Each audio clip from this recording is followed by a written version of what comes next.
সবুজ পাহাড় আর উর্বর মাটির কূলে জন্ম এক অনন্য গ্রামের, যার নাম ট্যাংরাটিলা। এই গ্রামটি সুনামগঞ্জ জেলার দোয়ারাবাজার উপজেলার সুরমা ইউনিয়নে অবস্থিত। এক পাশে নদী, অন্য পাশে হাওর। এভাবেই প্রকৃতির সঙ্গে সহাবস্থান করে টিকে থাকা এই গ্রাম এখন এক অনন্য উদাহরণ পরিবেশ বান্ধব শ্রেষ্ঠ গ্রামের।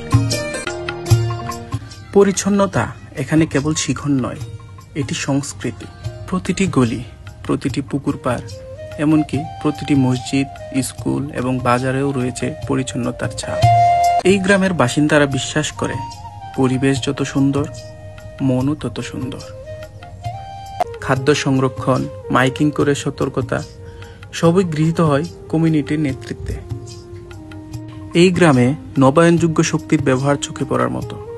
সোলার প্যানেল আজ বহু ঘরের ছাদে। বায়োগ্যাসের ব্যবহারে রান্নার খরচ কমছে।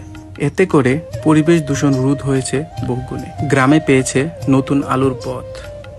ট্যাংরাটিলায় শিক্ষার হার প্রায় 100%। এই দৃষ্টিনন্দন স্কুলে প্রতিদিন পড়তে আসে কয়েক শতাধিক শিক্ষার্থী। এই স্কুল সার্বক্ষণিক সিসি ক্যামেরা দ্বারা নিয়ন্ত্রিত। এই গ্রামের সন্তানদের মধ্যেই রয়েছে সাবেক সংসদ সদস্য আব্দুল মজিদ, রয়েছে সচিব, ডাক্তার, ইঞ্জিনিয়ার, শিক্ষক সহ বিভিন্ন সরকারি কর্মকর্তা। এই গ্রামের শিক্ষা ব্যবস্থা এখন অন্য গ্রামের কাছে অনুকরণীয়,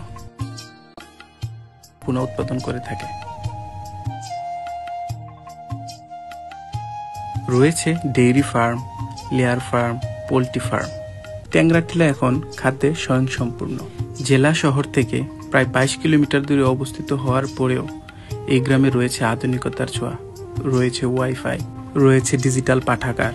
তরুণরা এভাবে প্রযুক্তিকে হাতিয়ার করে এগিয়ে চলছে। অনেক ঘরে রয়েছে এয়ার কন্ডিশন সংযোগ এবং অত্র ইউনিয়নের দৃষ্টিনন্দন মসজিদ, যা সরকারি তহবিলে নয়, গ্রামের মানুষের সহযোগিতায় গড়ে ওঠা এই মসজিদ।